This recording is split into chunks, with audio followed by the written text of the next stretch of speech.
OKFM 101.7. Na mami nkona mene onimonyamfo Seth Terkper entwetwe enkomo ifri heya former Minister of Finance na yene no entwetwe enkomo na eyabrofo enti momfama tijani no anana yede manana na onkyerase Honorable Seth Terkper, former Minister of Finance, good morning. Yeah, good morning. And how's life treating you, sir? I'm doing well, but it's great. Sometimes I don't know whether you are in political hibernation or what. Whether I'm in political hibernation. Oh, I do a lot of things. I teach in Legon. I do research. Oh, wow. And I do some other things. And so I have a lot of things which also preoccupy me. Mm-hmm. And then, but occasionally, I'm also, I give commentaries periodically on economic issues, which is where, my expertise lies. Okay. So I've been active. Oh, very, very, very, very active. Per what we've enumerated to us. Sir, you've been away as a Minister of Finance for 4 years and then some months. Sitting back, how do you look at the economy where you sit? Yeah. Okay. If I may ask that you're a bit off the mic, so I can hear you. Oh, yeah. I'm saying that you've been off as a finance minister for barely 4 years and some months. How do you assess the economy? Oh, in fact, if you Google the articles, and I'm sure occasionally you see my interviews with maybe Graphic, BNFT, I publish articles. So I've been following developments right from 2017. I started following developments more seriously, when it was alleged that the NDC left arrears, of 10 billion. We can talk about later on, and I will let the deficit. Then it was, they said 10.3, then they changed it to 8.3, then they changed it to 6.3. But so we've been following, and I've been making. By the way, I also do some of them in a non-political context because, as I said, my area is public financial management. So we have a small consultancy called PFM Tax Africa. We can put you on our mailing list, and we normally do media engagement, to talk about the economy on a very, technical and professional basis, especially for financial journalists. And so I've been active, and also, as I said, I do use some of my research to also teach, because by the way, I went to Gov't, so teaching is something which we were taught at the time, teaching practice, and I've always taught, actually, even when I was outside the country, I've taught. So I've been observing what is going on very keenly. I have not actually been, taking my eye off the ball at all, as you say. Yep. Okay, sir. Honorable Yabwabia someone mounted the podium a while ago, and then he was trying to do a financial comparative analysis of what they came to meet in 2017 and what they've been able to do, and then it's trying to portray it that in a way that what they came to meet, they've improved upon it marginally, if I may say so. And concerning debt servicing, debt to GDP and all that, when you listen to them, what's your take on that? Oh, actually, maybe you were not following. He was reacting to a presentation that I made, and I was saying it. I made PowerPoint presentation, which was sponsored by the NDC Professional Forum, and I actually spoke for about 1 hour on the economy, before His Excellency, the President, the former President came in. Obviously, His Excellency, the former President, took some of those issues and commented on. So he was reacting to what, we said 2 days ago or 3 days ago at Legon. We did it at Legon, the CD conference, room, so that we could. And let me make this observations. You can ask. We can talk about specific issues that he said. Mm-hmm. But one, he said that we did not provide, any facts. Honestly, we'll send you the audio. I started by saying that every figure that we were using, unless we state, are from official documents. They are from budgets that were presented from 2013, because we did a comparison from 2013 to 2020. And so we used all the budgets. We used the debt management report, which is official. We used ESLA report, which is official. And then we also drew attention to the fact that, as we have been saying, they have been giving different numbers to the IMF and to rating agencies than they have been giving to Ghanaians, and we can talk about that. So we pointed out where they had given worse performance indicators to the IMF. And in the IMF reports, 3 of them, we can talk about them. So everything we said, I want to assure Ghanaians that we took them from official reports or from reports that the government gave to the IMF, the ratings agencies who have been downgrading us, and the World Bank and the rest. These are official. When you deal with these institutions, it is not just about IMF program. I heard him say, no. What about Article 4? You are obliged, when you have become a member of the IMF, to give them information on a regular basis. And it is official. And I can tell you, when I was in the Ministry of Finance, we were giving them that information. So Ghanaians should know that the relationship with the IMF is a unique one. And in fact, it applies to all countries.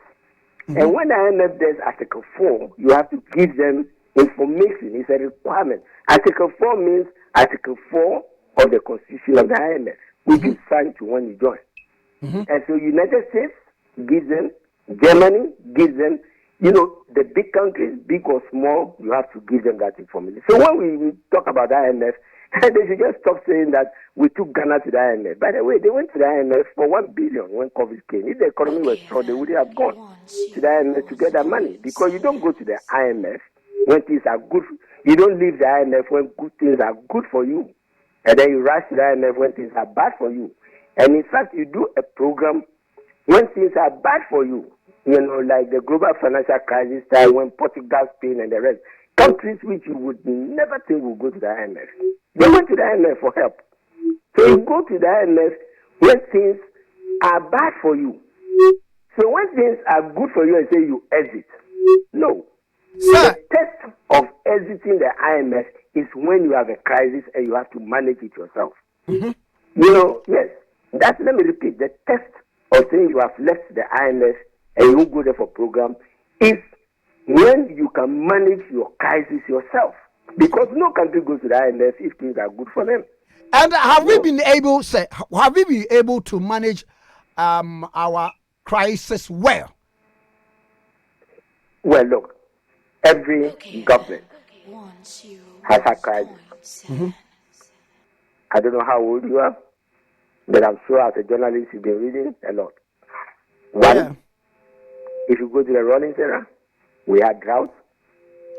You come into a temple, another era, we had bushfires. And then I remember in Rawlings era, economic recovery program, PAMSCAD was there, and all that. Yes.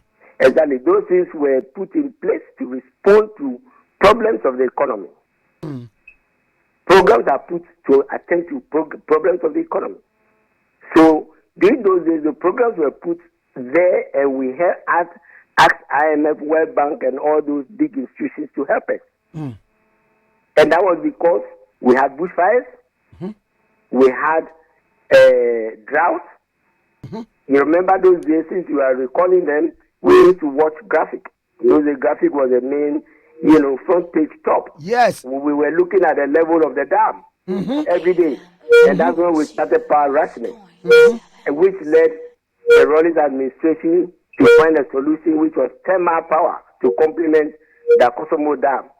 And then President Akufo came and he added Gov't Dam, which has been on the books for a very long time. And then we came and we added, the Echuabu, when we found oil. So the question is, what have they added? I've told you all these administrations what they have added to help the crisis. What has the current administration added? With 3 oil fields, not 1.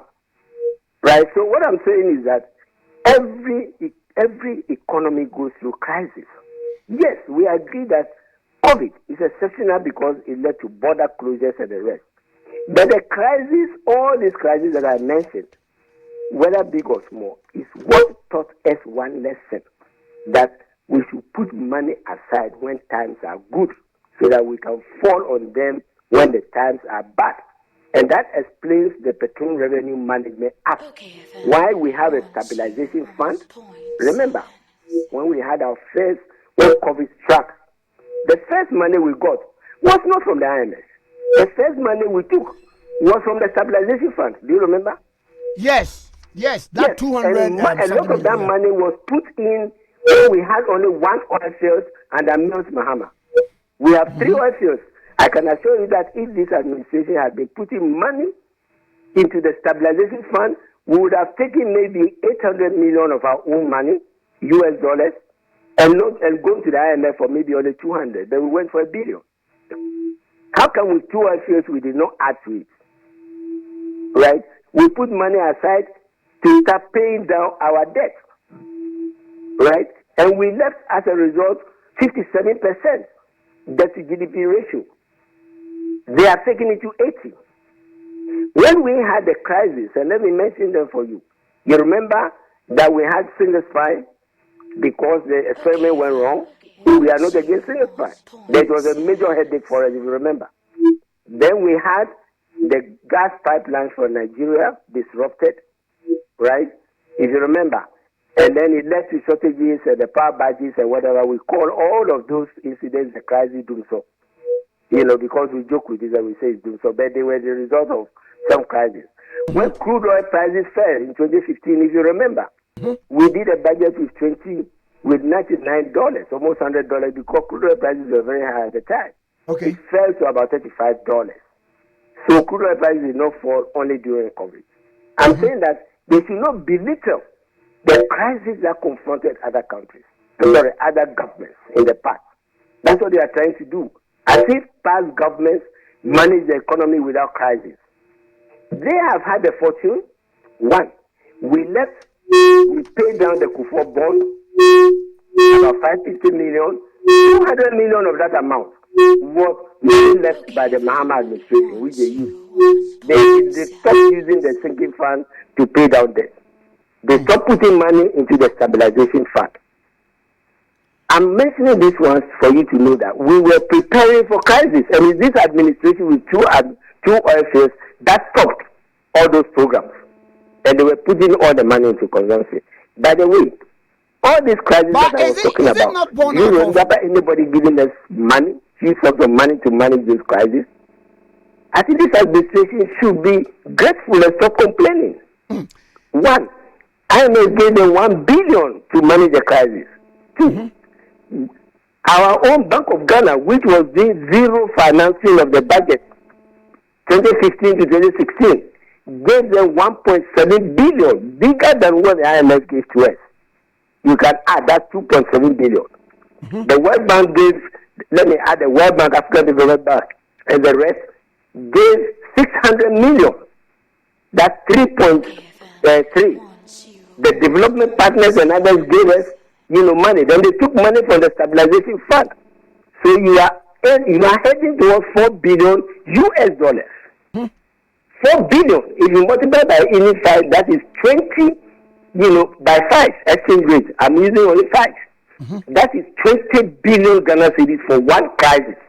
This is the context in which we are saying which government got 20 billion Ghana cedis to manage one crisis, however difficult it is.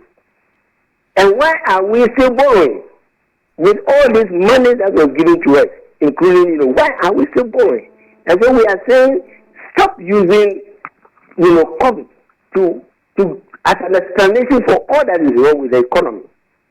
There's something fundamentally wrong which is not COVID.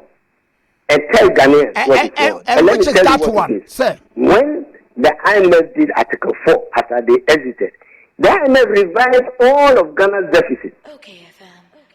2017, they didn't pay anything for bailout costs. 2018, despite ESLA, right? IMF revised the deficit of 4.7 or 4.9% to 7%. They revised the deficit which they told Ghanaians was 5.8 to 7.2%. And then they revised. Okay, so that is Article 4. They used to do all those revisions. They dated it back to 2017. Then, when they went for the RCS, that report is the one that went into the media review and they disclosed a deficit of 11%. And the economy was doing well. All of a sudden, then we are told our deficit was 11%. Meanwhile, the budget was prepared with 4.5%. Are you following? I'm following what you, I'm sir. trying Yeah. I'm right with you, sir. Sir, hello? We are listening, sir. Hello? Yeah, we are on, sir. Yeah. So the deficit in the budget, if you remember, was 4.5. Why did we jump to 11%? Again, if you go back to those reports, two things. They told the IMF that the cost of COVID was 3% of GDP, for which reason they were giving the money. Right? If you add 3% to 4.5, this is arithmetic. I hope your followers will get it. Yeah. Add 3 to 4.5 is 7.5. How come the deficit, by the time they did the media review between March and July, jumped to 11%? What accounts for the difference? If you go to the Article 4 2019, there was a gap of about 5%, which the IMF identified and said Ghana would have to fill that gap and change the deficit figure. That's how come it became, in fact, it was 13%. We ended the year with 13%. So we are saying, explain to Ghanaians that gap. Explain to Ghanaians that gap. You can't be putting everything, on COVID after getting 20 billion, or even 25, getting to 30 billion, for one crisis. What is fundamentally wrong? And we kept borrowing. And then we went after that to the capital market, right? We went to that after that to the capital market and borrowed $3 billion. We borrowed $3 billion. And now we are waiting to borrow another $2 billion. Otherwise, we cannot, pay. Right? ESLA, they were putting it in the footnote. They were not they were adding the ESLA revenue in the budget to reduce the deficit. Meanwhile, the cost of ESLA, which is the bailout, they were borrowing. And we showed from the ESLA report that ESLA has brought in almost 18 billion as of now, since it was done. And ESLA, by their own calculation, is supposed to bring in 43 billion Ghana cedis by 2024. And that is cash. Let's understand, that is cash. It is cash which me and you and all Ghanaians pay. When we go and fuel our cars, it is cash which we pay when we take transport, when we take taxi, because it is a levy. That is what ESLA means. Okay. And so it is cash that is flowing. So if cash is flowing to this amount, for heaven's sake, why do we continue borrowing? And we say we are borrowing to pay depositors. What happened to the ESLA money? What happened to the ESLA money? These are the questions that we are asking. Right? So what, sir, maybe... And so, let me pause here. You can ask your question. So, Sir, to know that you mentioned... we presented facts. Okay. It should address those facts. It should explain to Ghanaians, sir, what happened. And by the way, when we had all those crises, we were in IMF program. As I said, Bank of Ghana, zero financing. When they had their crisis, they had the luxury. IMF, with that, all the development partners, we were not in IMF. You quickly went to the IMF, to the Bank of Ghana for 1.7 billion. What is it that was paying the economy? If I may use the Ghanaians now. What is it that you are taking so much money, oil money. Now, let me inform Ghanaians that Mr. Bobby Asamoah said we performed badly and we left a deficit of 3.6%. It is 2.8 when you use a new basis. We grew at 3.6% only, which is so bad, was terrible, because, as at 2016, we were doing 14%, and he said it is because we found oil. Why are we doing 0.9? And how can 0.9 be better, than 3.6? When you have had all these monies I'm talking about, to work on COVID, where did the money go? If you had put the money in the economy, if you had used that money, 20 billion, if you had used it to bail out the hotels and the rest, the economy wouldn't have gone down. Where did the money go? The purpose of getting those monies is to apply it to the areas. Today we don't even have vaccines. Where did the 20 billion Ghana cedis go? For us, we didn't want to have vaccines. When we said we have all this money, and we said it is because of COVID. Where did that money go? That is the question we are asking. In addition, I traveled recently, and you pay $150, to a company at the airport. Where did that money go? We were told that Ghana Airport Company had only $2 billion. Dollars out of the 16 billion. Where did all the money go? Where did the money which Ghanaians and foreigners are paying when they come in because of COVID? Where did that money go? So, for the reason, and we accept that COVID is very severe, but please don't use it as a small screen, because you had money to cater for COVID. As I said, you had 25 to almost 30 billion, because I used only 5. Maybe it was inadequate. At the time, it was even 5.7. So you had all this money. Where did they go? That is what Ghanaians want to know. And how come you are using all our tax revenue, including oil, including what should have gone to the statutory funds, Gov't fund, everything, all our tax revenue. How come you are able to use it to pay for only 2 items on the budget? It's not tax revenue. We are talking about total revenue, including grants, can now pay for only wages to public sector workers, and they are still claiming that their pay is not enough. It can pay only interest. So let me explain to Ghanaians so that we are not too technical. What does this mean? It means that the rest of the items in the budget, we are borrowing to pay for them. And remember that we are not taking out the statutory fund. So we are borrowing to give money for the statutory fund. We are borrowing to put money into the stabilization fund. We are borrowing to put money, if ever we are putting them, or because we are using all the revenue to pay for 2 items. We are borrowing to pay for running of government. Running of government, because the public servants, you pay them, they don't sit down and they don't work. Hello, Honorable. It means that we are paying only wages for the teachers. What about the feeding? Yeah. What about books? We are borrowing to do all of those things. Sir. Secondly, we are borrowing for capital projects. The very thing that we should be borrowing to finance.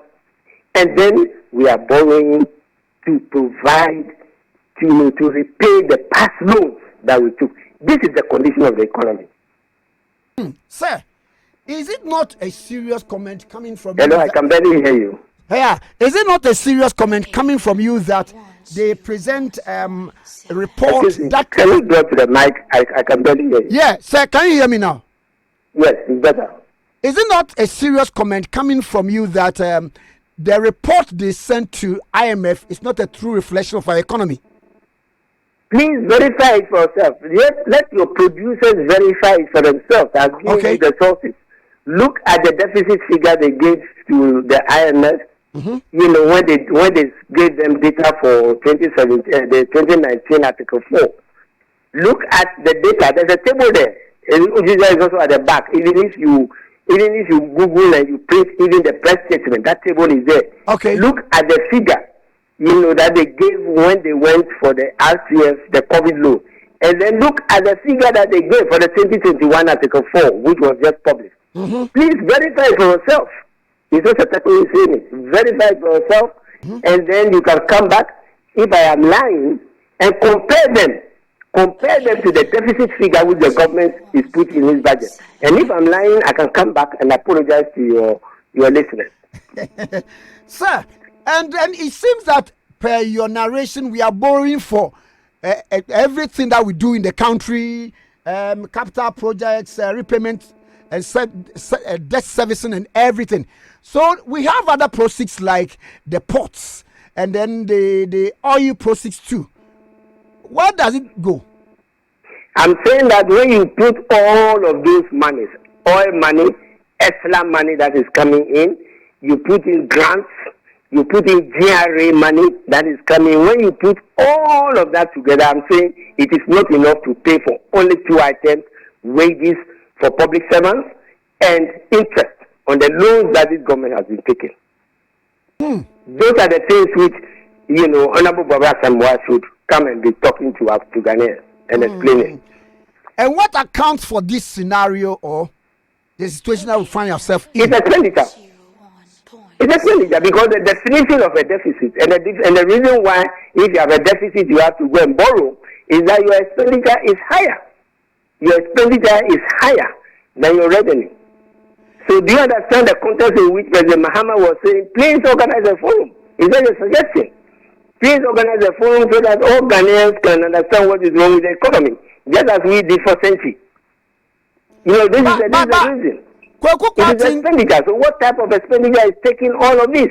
The free senior high. The question. And if it is going to take and plunge it, back into HIPIC, then we should all discuss and find a solution to it. But your friend Kwaku Kwarteng came yesterday and then he said that there is no need for calling for this forum or whatever to discuss because nobody is pushing the government. Nobody is pushing the government to go to IMF. We mention IMF only because we said yes, we have done past IMF programs when we have had these problems, but we mention it only because we said that they are giving IMF different numbers, right? If you don't go to the IMF, tell me what is the government's own homegrown policy? We wanted to do a homegrown policy until the World Bank and others withdrew budget support, and therefore we had to go to the IMF on condition that we go to the IMF. So where is the government's homegrown policy? But to tell us that we can overcome all these problems. Yeah, that is the question we're posing. They should tell us the homegrown policy. We did an analysis using the government's medium-term budget framework in the absence of a government policy, and we found out that it is not going to take us out of this problem by 2024 using the government's own budget. I will send you, the PowerPoint that we made, and then we can use it to discuss. And they are all official figures. And I'll be glad to have it. Sir, let me ask this question.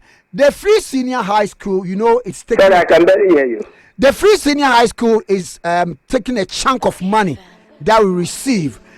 Can that not be a major this thing? Why we are so cash strapped as a country? Let me tell you, go to the 2015 MPC report, the Monetary Policy Committee report of the Bank of Ghana. It did not give COVID as a reason for giving government that money. Okay. The reason it gave is that, like today, it was covered in some of the news, and other stations. The reason Bank of Ghana gave was that if government were to go and borrow, the interest rate will be too high. And in that case, government may not be able to borrow. And that is why they are giving them that money. That is what you call deficit financing. Where did Bank of Ghana get the money? They either get it from money that they should have been using to protect the city, to make it strong. Because Bank of Ghana earns income from various sources. And they don't normally come. It's only in the crisis that Bank of Ghana will come, as happened in the 1980s and 90s, as you explained, and the year PSAP, when the Bank of Ghana had to be monetized, to be recapitalized, like the way the other banks are being recapitalized. Right? So, that is what we call deficit financing. If it is going to support the budget because government cannot go and borrow at a low interest rate. So, please, those are the things which Mr. Bobby should come and be explaining.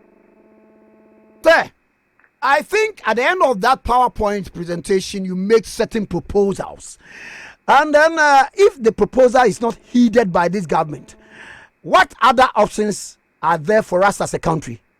Oh, the options are there. I just told you. One. I went to President Akufo and I said if the problem is power, he gave us how do you call it? He gave us the Buddha, right? He helped us to get oil, and then Mr. Mahama came based on the work that was being done, and we said oil revenue is new to the budget, so let's use it to resolve some of the problems that we have been having. So we established a sinking fund so that the sinking fund, by the way, is in the Constitution, 1992 Constitution. We were the first to set it up. And the purpose of the sinking fund is that if you are borrowing, you must put money aside, to pay down the debt. And we proved in the graph, you see, that when we started using the sinking fund, the rate at which we are borrowing started to go down. Secondly, as I explained already, we said that usually when commodity prices fall, or there's crisis which is outside our control, we need a fund. So when times are good, let's establish a fund so that when times are bad, we can withdraw from it. And this government withdrew money from it. They have not even increased, they have not removed the cap that they placed on the stabilization fund. So we set the stabilization fund in place. Let me assure your listeners that you can't run an economy for more than 4 years without one crisis or the other. And countries, because of this, have learned and they prepare for the next crisis. You do not prepare for crisis during crisis. You prepare for crisis when you don't have crisis. Okay. Let me explain to your listeners. We are all parents.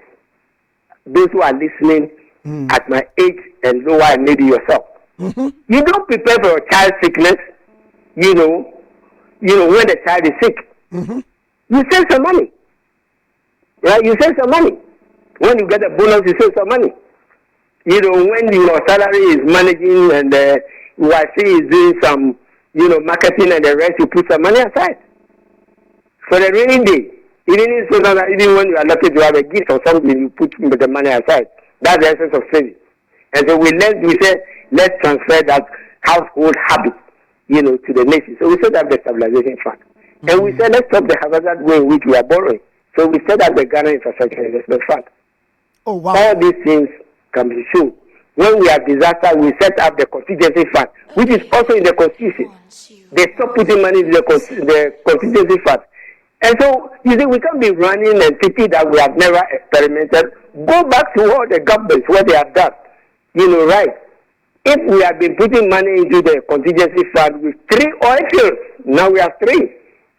And the production has increased from 70,000 to almost 200,000. We would have had money to go to the aid of the flood victims, in the north. Because the first time we took money out of the contingency fund, a modest amount, we used it to help during the 2015 Kwame Nkrumah, cycle, flooding, and fire. So that's how you prepare. Oh, okay. So we are saying that the PRNA, and by the way, the PRNA was not just something that was done, as I said, the thinking and that thing started some of it from the Akufo administration. We added to it. We debated it in Parliament. The current government was in opposition. And I can assure you that the percentages and the insistence that we should put money into the Heritage Fund and the Stabilization Fund, and that when you cap the Stabilization Fund, you must use it for only loan and other things, came from the opposition when they were in Parliament, which was adopted. Sir, so between the NDC and the MPP, as you've enumerated, you were the better manager. Sorry, I'm having difficulty here. Sorry, sir. Between the NDC and the MPP, comparatively, NDC is better managers of the economy. So why were you booted out in 2016 elections? I'm sorry, can you? Yes, sir. I'm saying that if you were managing the economy well, as you've recounted, how were you booted out of power in 2016? Oh, of course, we had crisis. Remember, Dinton and all those things, right? The Ghanaians were genuinely suffering, and we had apostles who said they could do better. They knew how to raise money without, without borrowing. That they knew, other ways in which we can resolve our problems and everything, which were, And so Ghanaians gave them the opportunity. That is democracy, right? Right. Right? Yes. But we are not telling Ghanaians the condition which we are. And we are not the only ones saying it anyway. Okay. You know, today I heard, you know, a dean of one of the universities saying that if the government is going to borrow, they are going to borrow at a very high, you know, interest rate. We are not the only ones. The IMF has warned us about our debt. The World Bank has warned us about our debt. You know, the rating agencies have downgraded us, you know, 2 times already. No, so we are not the only ones saying it. So we are saying that, yes, we were voted out of office. Yes, like Ghanaians, we thought, you know, this was a government that could perform better. But we have laid bare the record. Because now we have come to the end of 4 years. And we are able to compare. And we are saying that, yes, our deficit was 2.8 on the new basis. Let me not confuse it. You know, 2.8, the growth was 2.8. They have done, you know, 0.9. Right, less than 1%. Okay. And we are saying that we left a debt of 57%. Today is at 80%. We are saying that our deficit which we left, if you remove, you know, the gimmicks that was done, was 6.1 or 4.7 at the end of 2016. Today we are 15%. Today our deficit is 15%. So it's up to Ghanaians, you know, to now get this information and know that, you know, the government is not performing as they profess that they will be doing. Sir, would you subscribe to the government that we go to IMF for refuge? Look, let's take IMF out of it. Let's talk about Ghanaians. Okay. It is the choice of the government not to go to the IMF. But they should give Ghanaians their solution for taking us out of the problem that we have. Okay. So let's not make the IMF, you know, the whipping boy. No. In any case, as I said, you went to the IMF for money. You went to the IMF and you were begging the IMF, you know, for debt forgiveness. Right? If you are capable. So please stop the hypocrisy. That's the point we are making. Okay. We are honored to talk to you, sir. Hello? I say we are very honored to talk to you, sir. Yes, and please, we can continue the conversation. Yes. If your listeners are agitated and they have some more questions, some more explanations, I'll oblige them. Thank you very much. You are welcome. Bye-bye, sir. Right. Honorable Seth Terkper, a former minister for finance, and I am okayfm 101.7.